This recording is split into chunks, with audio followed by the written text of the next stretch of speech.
প্রবাসীর টাকা মজা লাগে, প্রবাসীর রেমিটেন্স মজা লাগে, প্রবাসীর ইনকাম মজা লাগে, প্রবাসীকে কোনো ধরনের সুযোগ সুবিধা দিতে মজা লাগে না। প্রবাসীর সমস্যা সমাধানে আপনি কাউকে খুঁজে পাবেন না। যেমন একটা প্রবাসী বাহিরে যখন বিভিন্ন ধরনের প্রবলেমের শিকার হয়, তখন সে হচ্ছে অ্যাম্বাসির শরণাপন্ন হয়। আপনাদের একটা জিনিস বলে রাখি, সেটা হচ্ছে আসিফ নজরুল স্যার যখন মালয়েশিয়া সফরে গেল, উনি আমাদের কোম্পানি ভিজিট করছিল। তো আমাদের কোম্পানি ভিজিট করার পরে ওইখানে আমরা আমাদের সমস্যার কথা তুলে ধরছিলাম। একটা প্রবাসী বাইরের দেশে যখন কোম্পানিতে কাজ নিয়ে সমস্যা ফেস করে, বেতন নিয়ে সমস্যা ফেস করে, তখন কি করে? সে অ্যাম্বাসির কাছে যায়। আপনাদেরকে বলি, অ্যাম্বাসির যেই ব্যবহার, তারা প্রবাসী শ্রমিকদের সাথে এক কথায় কুত্তার মতো ব্যবহার করে।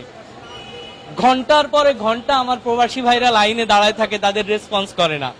হয়রানির আরেক নাম হচ্ছে বাংলাদেশ অ্যাম্বাসি। এখন কেন এরা হয়রানি করে এত সুবিধা পায়? কেন মালিক পক্ষ আমাদের উপর এত নির্যাতন করে সুবিধা পায়? কারণ হচ্ছে সিন্ডিকেট। যেইখানে সরকার নির্ধারিত ফি ৭৮,৯৯০ টাকা, সেইখানে আমি শ্রমিক, আমার কাছ থেকে টাকা নেওয়া হচ্ছে ৬ থেকে ৭ লাখ। আমার প্রশ্ন হলো, এই শ্রমিকের রক্ত চোষা টাকা খায় কে? ৭৮,৯৯০ টাকা সরকারি ফি, এটা সরকারের খাতে জমা হয়। বাকি ৬ লাখ টাকা কোথায় যায়? কে খায়? কারা খায়? কে খায় শ্রমিকের টাকা? শ্রমিকের মতো হালাল টাকা, রক্ত পানি করা টাকা, প্রবাসী শ্রমিকের ঘাম ঝরানো টাকা কে খায়? একটা শ্রমিক যখন ৭ লাখ টাকা খরচ করে প্রবাসে পাড়ি জমায়, উনি টাকাটা হয়তো জমি বিক্রি করে, না হলে ঋণের বোঝা মাথায় নিয়ে যায়। ভাই, আপনি জানেন এমনও প্রবাসী শ্রমিক আছে যারা শুধুমাত্র ঋণের বোঝা বইতে না পেরে মানসিক চিন্তায়, টেনশনে স্ট্রোক করে মারা যায়। আমরা আদেও পারছি এই সিন্ডিকেট থেকে বাইরে আসতে? পারি নাই। পাশাপাশি দেশ নেপাল, পাকিস্তান, তারা যখন একটা সমস্যায় পড়ে, সাথে সাথে তাদের এম্বাসি রেসপন্স করে। বাংলাদেশ এম্বাসি কোনো ধরনের কোনো রেসপন্স করে না। আমি ওইখানে আসিফ নজরুল স্যারকে হাত দিয়ে দেখাইছিলাম, দেখেন আপনার এই কর্মকর্তা আমাদের সাথে খারাপ ব্যবহার করছে। ফলাফল কি জানেন? ১৮০ জন ওয়ার্কার টার্মিনেট করে কোম্পানি থেকে পাঠায় দিছে। ৩ মাসের ভেতরে কোম্পানি বন্ধ। মালয়েশিয়া, আপনারা যদি একটু মাইক্রোফোনটা ধরেন, আমি দেখাবো যে হচ্ছে একটা শ্রমিক, বাংলাদেশি শ্রমিক, শুধুমাত্র সিন্ডিকেটের কারণে বাহিরের একটা দেশে কৃতদাসের মতো হয়ে যায়। কৃতদাসের মতো একটা শ্রমিককে তারা এমন ভাবে ইউজ করে, মনে হয় তারা শ্রমিক কিনে নিয়ে আসছে।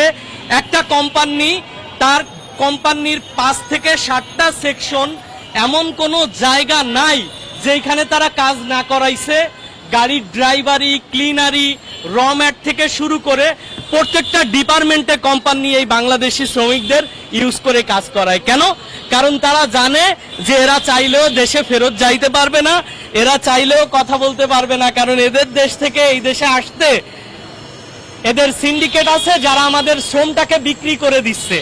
ভাই, শ্রম বিক্রি হওয়ার জিনিস না। আমরা মাননীয় প্রধানমন্ত্রী জনাব তারেক রহমানের কাছে বলতে চাই,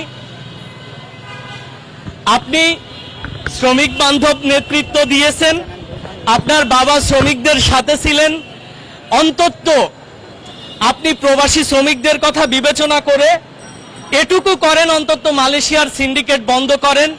সমস্ত প্রবাসী সিন্ডিকেট মুক্ত ভাবে যাতে বহির্বিশ্বে কাজের সুযোগ পায়, বহির্বিশ্বে কাজ করতে পারে, আপনি এই ব্যবস্থাটুকু করেন। কারণ সিন্ডিকেটের কারণে শ্রমিক বন্দী, শ্রমিক তার ন্যায্য অধিকার নিয়ে কথা বলতে পারে না। যেখানে গভর্নমেন্ট নির্ধারিত ফির 10 গুণ টাকা বেশি দিয়ে একটা শ্রমিক বাহিরে পাড়ি জমায়, তখন তার এই ঋণের বোঝা বইতে বইতে 2 বছর 3 বছর চলে যায়। আমাদের কোম্পানির 3 বছরের চুক্তি ছিল, 2 বছর পরে কোম্পানি দেশে পাঠায় দিছে। আমাদের যে এজেন্সি মালয়েশিয়াতে কর্মসংস্থানের জন্য পাঠাইছিল, এটার নাম হচ্ছে গ্রিনল্যান্ড। 3 বছরের কন্ট্রাক্টে 6 লক্ষ টাকা খরচ করে আমি মালয়েশিয়া গেলাম, 2 বছর পর আমার কোম্পানি আমাকে দেশে পাঠাই দিল। এজেন্সির কি কোনো দায়বদ্ধতা ছিল না? এখানে এজেন্সির কি খোঁজ নেওয়ার দরকার ছিল না? আমি সবশেষে একটা কথা বলতে চাই, আমাদের শ্রমবাজার সিন্ডিকেট মুক্ত করা হোক। আমরা সরকার নির্ধারিত ফিয়ে বহির্বিশ্বে কাজের জন্য যেতে চাই। বাংলাদেশি শ্রমিকদের বাহিরে ব্যাপক চাহিদা, ওনারা বাংলাদেশি শ্রমিক পছন্দ করে, বাংলাদেশের মানুষ পছন্দ করে। আমাদের সিন্ডিকেট মুক্তভাবে সরকার নির্ধারিত ফিতে বাইরে যাওয়ার সুযোগ করে দেওয়া হোক কাজের জন্য।